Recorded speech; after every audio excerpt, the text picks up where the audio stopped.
内在。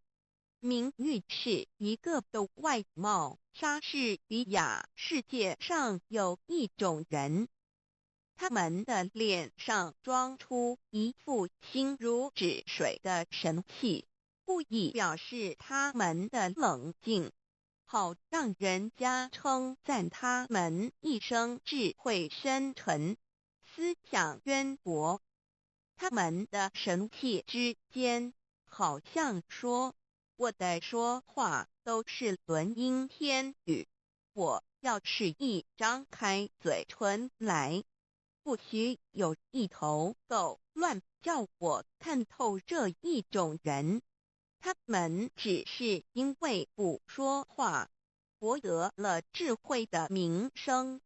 可是我可以确定说一句，要是他们说起话来，听见的人，谁都会骂他们是傻瓜的。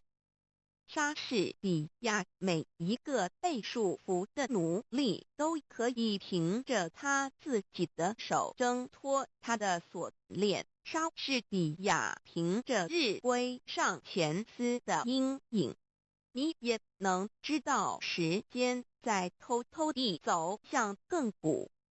莎士比亚草率的婚姻少美满。莎士比亚苦难可以试验一个人的品格，非常的遭遇可以显出非常的气节。莎士比亚本来无望的事，大胆尝试往往能成功。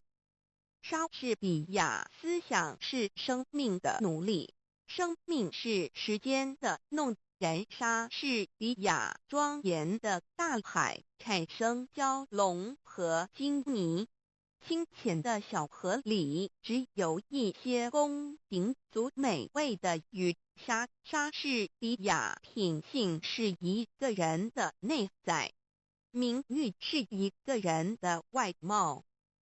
莎士比亚